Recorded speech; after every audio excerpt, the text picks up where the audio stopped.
تمہارا کیا مری مولوی صاحب تو اسی لیے کمزور ہے کہ تیرے پاس چرب قربانی مانگنے آئے گا، یا تیرے پاس فطرہ مانگنے آئے گا، یا تیرے پاس عشر مانگنے آئے گا، اسی لیے تم دھمکی دیتا ہے کہ آؤ رمضان میں بتا دیں گے، آؤ رمضان میں بتا دیں گے۔ کمزور سمجھ کے تو دھمکی دیتا ہے، کمزور سمجھ کے دھمکی دیتا ہے، کمزور مت سمجھو، مگر یہ شیطان ہے جو تیرے دماغ میں عالموں کے تئیں نفرت ڈالتا ہے تاکہ دین کا کام بند ہو جائے، مدرسہ بند ہو جائے، امام کوئی اپنے بچے کو تیار نہ کرے۔ اس لیے ایک قوم مسلم اپنے عالموں کا سمان اپنے بچوں کو سکھاؤ، انہیں بتا دو کہ جس طرح کرکٹر کا چہرہ دیکھنے سے کرکٹ کا شوق پیدا ہوتا ہے، نیتا کا چہرہ دیکھنے سے سفید خدر پہن کے جھوٹا بننے کا شوق پیدا ہوتا ہے، تو اثر ہوتا ہے دیکھنے کا۔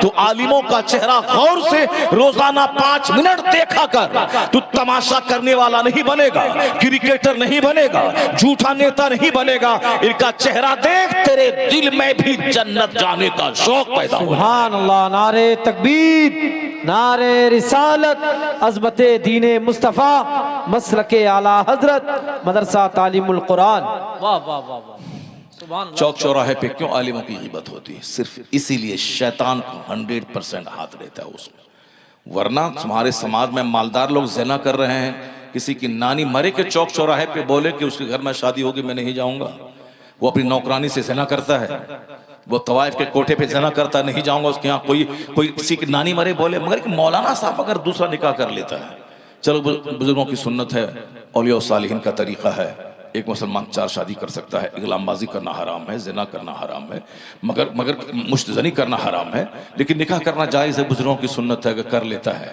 پورے سماج میں سارے لوگ اس کو عیاش کہنے لگتے ہیں، یہ عیاش ہے، یہ عیاش ہے۔ جو زنا کرتا ہے وہ عیاش نہیں ہے، جو اغلام بازی کرتا ہے وہ عیاش نہیں ہے، جو مشت زنی کرتا ہے وہ عیاش نہیں ہے، جو جانوروں سے صحبت کرتا ہے وہ عیاش نہیں ہے، جو نکاح کر لیتا ہے وہ عیاش ہے۔ کیوں؟ اسی لیے کمزور سمجھتا ہے نا اس کو، ان کے خلاف بولیں گے چوک چوراہے پان کی دکان پہ گٹکا کھا کے، ہاں بڑے بڑے مولانا آئے چلے گئے، یہ دین سمجھانے آئے ہیں، اتنا ہی تو بول سکتا ہے، چونکہ نیتا کے خلاف بولے گا، نیتا تو تیرے گھر سے اٹھوا کے جیل میں ڈلوا دے گا، اس لیے ڈرتا ہے، اس کے خلاف نہیں بولتا ہے۔ یہ بیچارہ غریب مولانا ہے، پالیا ہے، جو چاہتا ہے سو بولتا ہے، پھٹیچر کلتا رکشہ چالک وہ امام کے خلاف بولتا ہے، چائے پان کی دکان پہ چائے بیچنے والا، گلاس دھونے والا، وہ مولانا صاحب کی غیبت دن بھر کرتا رہتا ہے۔ مسلم ایریا میں دکان رہتی ہے، مسلمان لوگ وہاں آ کے بیٹھتے ہیں، اب دن بھر چائے بیچتا ہے، گلاس دھوتا ہے، غیبت کرتا رہتا ہے۔ ایک قوم میں مسلم یہی نیتی بغداد میں آ گئی تھی، علماء کرام مدرسوں میں صدارت کی کرسی کے لیے جنگ کرتے تھے، پیر لوگوں سے نذرانے لینا، رات بھر سونا اور لوگوں کو نچوڑنا، یہ اس کا تھا، لڑائی جھگڑا کرنا، مالدار زنا کرنا، شراب پینا، 100-400 طوائفوں کو گھر میں رکھ کے جس کے پاس جتنا پیسہ ہے نچوانا۔ یہ مجذوب بزرگ گلی گلی گھوم کے کہتے تھے کیوں مستیاں کر رہا ہے؟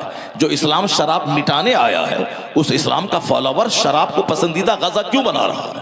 جو اسلام زنا مٹانے آیا ہے، وہ مسلمان وہ اسلام کا فالوور زنا کیوں کر رہا ہے؟ 1 نہیں 4 شادی کر رہے مگر زنا مت کر، کیوں مستیاں کر رہا ہے؟ کیوں شادی بیاہ میں فضول خرچی کر رہا ہے؟ وہ مجذوب بزرگ گلی گلی گھوم کے کہتے تھے کہ توبہ کر لے ورنہ وہ عذاب آنے والا ہے۔ نہیں لوگوں سے برداشت، پہلے تو پاگل سمجھ کے چھوڑ دیا، اس کے بعد جب وہ بات نہیں بند کی تو لوگوں نے کہا کہ یہ ہمارا مذاق کرکرا کر رہا ہے، اس کو گالی دو، گالی دینا شروع کیا۔ اس کے باوجود نہیں مانا، لوگوں نے اتنا مارا کہ مر گیا، وہ اتنا مارا کہ وہ مجذوب بزرگ مر گئے۔ کون؟ جو تباہی سے بچانے کی دعوت دے رہا تھا، ادھر مرنا تھا، ادھر تاتاری کافر نے بغداد پہ جو حملہ کیا، دیکھتے ہی دیکھتے تاتاریوں نے حملہ کیا، بغداد کو تباہ و برباد کر ڈالا، لاشیں سڑ گئی، ندیاں خون سے بھر گئی، مسجدوں کی دیواریں ٹوٹ گئی،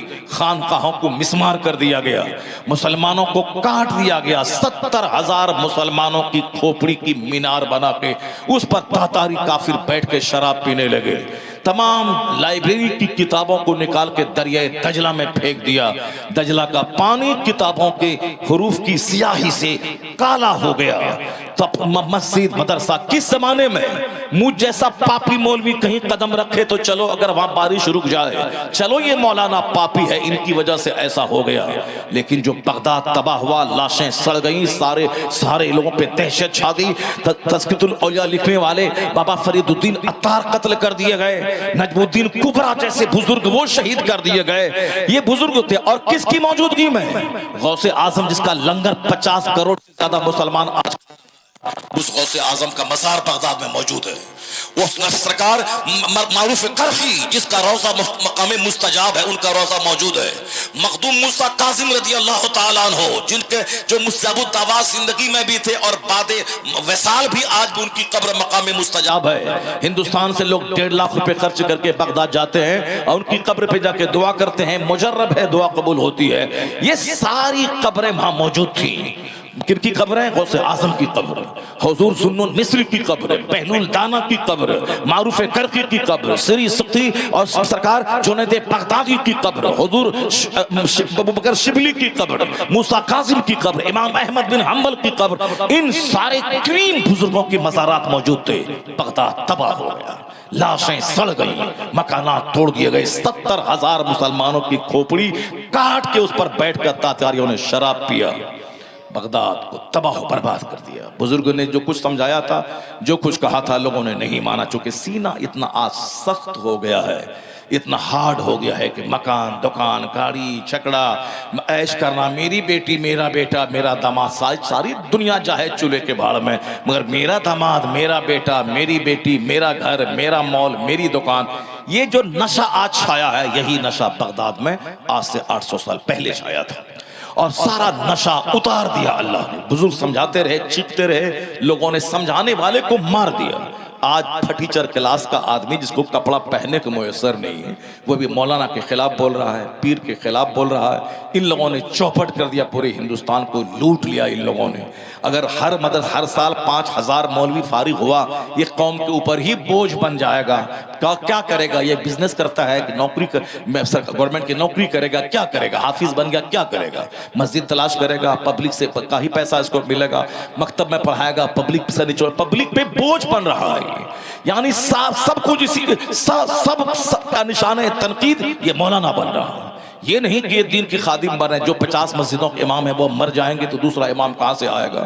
یہ جو ہزاروں مدرسے اس کے ٹیچر مر جائیں گے یا وہ کاروبار کرنے لگیں گے تو پھر وہ درسگاہ میں بیٹھ کے قرآن کون پڑھائے گا؟ نہیں, یہ 5 ٹیم جو تیار ہوئی ہے قوم کے لیے ایک الگ سے بوجھ بن گئی ہے ٹیم, کیونکہ اب پھر اسی قوم کو اس کو پالنا ہے, قوم کو جیب سے چندہ اس کو دینا ہے. یہ بوجھ پیدا کریں, انجینئر پیدا کریں, ڈاکٹر پیدا کریں, پروفیسر پیدا کریں, گورنمنٹ جاب میں جائیں گے, ودیش جائیں گے, ایبراڈ جائیں گے, وہاں کمائیں گے, 10 لاکھ کمائیں گے, انڈیا میں آئیں گے, انڈیا آئیں گے, وہاں کی کرنسی یہاں آئے گی, وہاں کمائیں گے 1 لاکھ, وہاں کرنسی انڈیا بن جائے گی 70 لاکھ, تو اب یہاں انڈیا کا ان کی اکانومی کا فائدہ ہوگا. یہ تو ہمارا ہی چندہ, پہلے 10 دیتے تھے, اب 10 حافظ بن گیا, اب تو 25 دینا پڑے گا. یعنی